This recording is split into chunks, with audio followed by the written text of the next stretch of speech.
اتنے سننے والوں کو نام کا سلام پہنچے۔ دوستو، آج ہم بات کریں گے کچھ ہتھیاروں کے بارے میں جن میں پاکستانی میڈیا کے لوگ اگرچہ بہت مخلص ہیں، بہت سنسیئر ہیں اپنے ملک کے ساتھ، لیکن ان کو چونکہ ان کا بیک گراؤنڈ ٹیکنیکل نہیں ہے، سائنٹیفک نہیں ہے، اس لیے ان کو تھوڑی سی غلطی لگ جاتی ہے۔ آج ہم بات کریں گے لیزر ہتھیاروں کے، الیکٹرو میگنیٹک پلس کے بارے میں، اور پھر کل ایک یوٹیوبر ہمارے کولڈ سٹارٹ ڈاکٹرائن کے متعلق بات کر رہے تھے، تو یہ چیزیں ہم اس لیے آپ کے سامنے رکھیں گے تاکہ آپ کو حقیقت کا اندازہ ہو۔ دوستو، الیکٹرک میگنیٹک پلس سے کیا ہوتی ہے؟ یہ بجلی کی قوت کو الیکٹرو میگنیٹک ویوز میں تبدیل کرنے کی صلاحیت کو کہتے ہیں۔ تو یہ کیا کرتے ہیں؟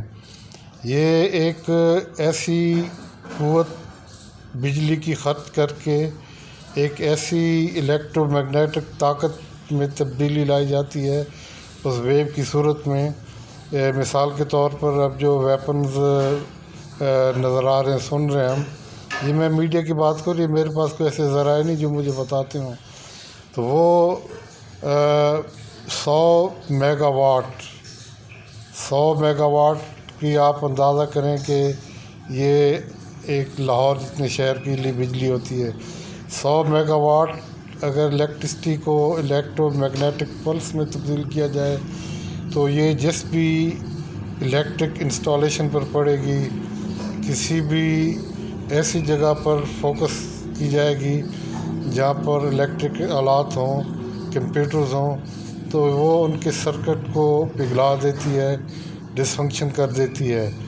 یہ تو بہت بڑی قوت، اس سے کم تر بھی سے 50 میگا واٹ کی پلس بھی اگر ڈالی جائے، یہ نینو سیکنڈز میں ہوتی ہے، 1 سیکنڈ کے لاکھویں حصے میں۔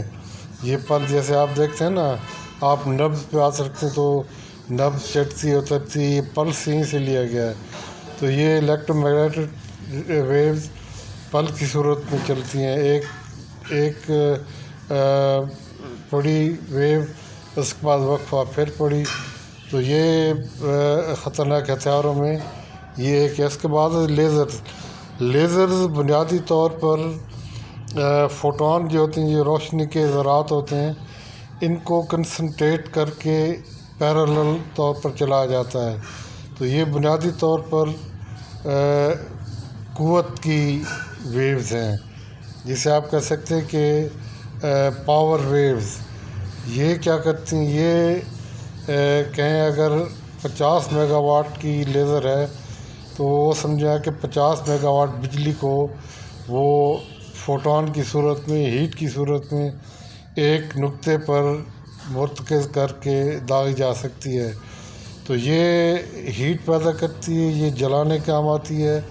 یہ کسی اگر آبجیکٹ پر ڈالیں تو مثال کے طور پر ایک جہاز آ رہا ہے، اس پر اگر اس لیزر کو ڈالیں گے، اس کی پلس بھی نینو سیکنڈ میں ہوتی ہے، تو اس جہاز کو اس کے جس حصے پر پڑے گی اس کو جلائے گی۔ اسے ایندھن میں ڈالی تو پھٹ جائے گا، میزائل پر لگے گی تو اسے اڑا دے گا۔ اسی طرح یہ لیزرز یہ بھی الیکٹرو میگنیٹک جو آلات ہوتے ہیں اس کو نقصان پہنچانے کے کام آتا ہے۔ تو یہ غلط فہمی دور ہو جانی چاہیے کہ ان میں کیا فرق ہے۔ یہ لیزر کو تو کلیئر ہو گیا کہ یہ برقی قوت کو روشنی کی لائٹ میں ڈال کر اس کو پھر مرتکز کر کے ڈالی جاتی ہے، پیرالل ویو ہوتی ہیں۔ ایک اور آج کل کنفیوژن پھیل رہا ہے، وہ ہے مائکرو ویو آلات، جو چائنا نے اب کہہ رہے ہیں کہ انڈیا بھی کہہ رہا ہے کہ چائنا نے مائکرو ویو آلات یا مائکرو ویو ریڈیشن کے ذریعے بھارتیوں کو نقصان پہنچا۔ یہ کیا ہوتا ہے؟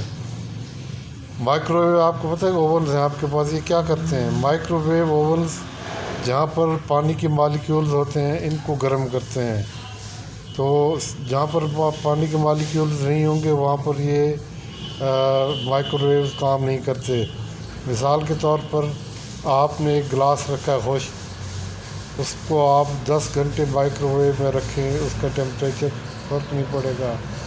اگر اسی گلاس میں آپ نے تھوڑا سا پانی، تھوڑا سا گوشت یا کوئی سبزی یا ایسی چیز ڈالی اس میں نمی ہے، تو وہ چند منٹوں میں اسے بہت ہائی ڈگری تک گرم کر دے گا۔ تو وہ یہ کہ اگر یہ صحیح ہے، مجھے نہیں معلوم کہ اس میں حقیقت کتنی ہے، کہ چائنیز نے لداخ کے کچھ علاقوں میں یا ایک علاقے میں یہ مائکرو ویو جنریٹرز کے ذریعے بیم ڈالی۔ اس میں ہوا یہ کہ یہ برف باری سے پہلے کے دن ہے، تو اس میں جو پانی والی آبجیکٹس جیسے انسان ہیں، ان کا ٹیمپریچر، ان کے خون، ان کی باڈی ٹیمپریچر اتنا بڑھا دیا کہ وہ کرنے لگے، اور پھر وہ وہاں سے چھٹکارے کے لیے دور بھاگنے لگے۔ آپ کو پتہ ہے کہ آپ کا جو ٹیمپریچر ہے 98.2 ڈگریز ہے فارنہائٹ۔ 105 تک جب آپ کو ٹیمپریچر چڑھتا ہے تو یہ انتہائی شدید ہوتا ہے، اور اس کے بعد آپ کی ڈیتھ بھی ہو سکتی ہے۔ تو یہ مائکرو ویو نے ان کا ٹیمپریچر اتنی جلدی اتنا بڑھایا کہ یا تو وہ پھر ان کا جسم گرمی سے پھٹ جاتا یا وہ پھر وہاں سے بھاگ جاتے۔ یہ صلاحیت اگر صحیح ہے، جیسے کہ اب پہلے چائنا نے شاید کہا تھا، اب انڈیا بھی کہہ رہا ہے، تو یہ ایک خوفناک صلاحیت ہے دشمن کے علاقوں میں اس کا علاقہ خالی کرانے میں۔ اب اس کی اسپیسیفکیشن کیا ہے، یہ بیم ہے، اس کا ریڈیس کتنا ہے، یہ کتنی دور تک ڈالی جا سکتی ہے، اس کی رینج کیا ہے، یہ تو ابھی ہمیں معلوم نہیں۔ یہ جب بھی کوئی میڈیا میں چیزیں آئیں گی تو پھر آپ کے سامنے رکھیں گے۔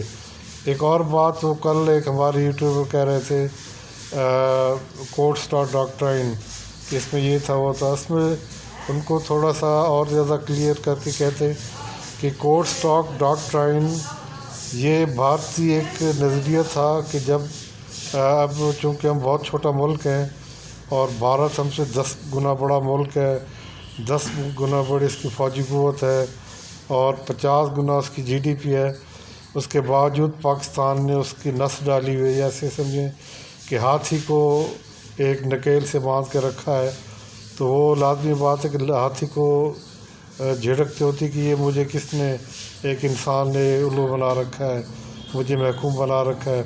تو اس نے یہ کیا کہ پاکستان کے 2 علاقوں کو چنا، ایک صحرائے ریگستان میں اور ایک دوسرے آپ کہہ لیں جہلم کے نزدیک سے، کہ ان میں سے ایک جگہ سے کنسنٹریٹڈ اسٹرائک فورسز جو کئی ڈویژن آرمر پر مشتمل ہوں گی، اس میں کئی ہزار ٹینک ہوں گے اور کئی لاکھ کی انفینٹری ہوگی، اور پھر اوپر سے اس کو میزائل کور بھی ہوگا اور ایئر فورس بھی جھونکی جائے گی۔ یہ ایسے پاکستان کو درمیان سے گزرے گی جیسے ایک کینچی سے آپ کسی چیز کو کاٹ کے دوسرے سرے تک لے جاتے ہیں۔ ان کا پلان تھا کہ یا تو جہلم کے راستے سے افغانستان تک یہ کوریڈور بنایا جائے، یا راجستھان سے پھر بلوچستان تک ایک پٹی کی صورت میں پاکستان کے درمیان سے کاٹا جائے اور یہاں پر اپنی افواج بٹھائی جائیں۔ اس کے بعد پھر پاکستان کی نہ تو یہ جنوب سے لنک ہوگا اس کا، نہ شمال سے، اور یہ دھڑام سے نیچے گر جائے گا۔ یہ پالیسی تھی، اور اس کے لیے انہوں نے بہت بڑی انویسٹمنٹ کی، امریکہ سے بھی کی۔ میں آپ کو بتاؤں کہ جب یہ ڈاکٹرائن کے لیے اسلحہ خرید رہے تھے امریکہ سے، تو پاکستان کے نیوکلیر سائنٹسٹ وہ چونکہ اس میں متحرک تھے، تو انہوں نے امریکن سے بھی کہا، پاکستان کی ڈپلومیٹس نے بھی کہا کہ آپ یہ ان کو اسلحہ نہ جس سے تو ہمارا بیلنس ہے وہ بگڑ جائے گا ہتھیاروں کا۔ تو امریکہ نے کہا تھا یہ آپ کا اپنا اندرونی معاملہ ہے، ہم اس میں مداخلت نہیں کریں گے۔ پھر جب پاکستان نے ٹیکٹیکل نیوکلیر ہتھیار بنا لیا، تو پھر امریکنوں نے انہی سائنسدان کو کہا یہ آپ نے کیا کر دیا، تو انہوں نے کہا کہ ہم نے تو آپ کو کہا تھا کہ آپ یہ اسلحہ نہ دیں. اب بیلنسنگ کے لیے ہم نے یہ بھی بنا لیا اور ساتھ نصر کو لانچ پیڈ کے طور پر بھی. تو اگر آپ یہ نہ کرتے تو ہم نے تو نہیں بنانا تھا. چنانچہ ایک چھوٹا ایٹمی ہتھیار وہ پاکستانی سائنسدانوں نے غالباً 3 مہینے میں تیار کیا. یہ پاکستان آرمی اور نیوکلیر سائنسدانوں کی ٹیم ان کی مشاورت سے اس کی اسپیسیفکیشن تیار کی گئی اور اس کو ریکارڈ مدت میں تیار کیا گیا. تو اس کے بعد یہ ڈاکٹرائن اس کی موت واقع ہو گئی. وہ اس طرح کہ جو ہی پاکستان کے اوپر یہ اٹیک ہوتا تو پاکستان کی مجھے یہ لگتا ہے اگر میں کمانڈر ہوتا تو میری اسٹریٹجی ہوتی کہ میں ان کو 10-12 کلومیٹر پاکستان کے اندر آنے دوں.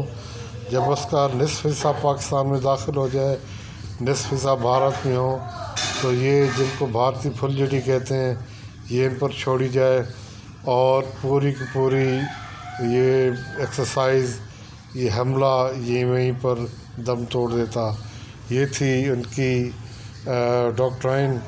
تو اگلے ایپیسوڈ میں کچھ اور بات کریں گے.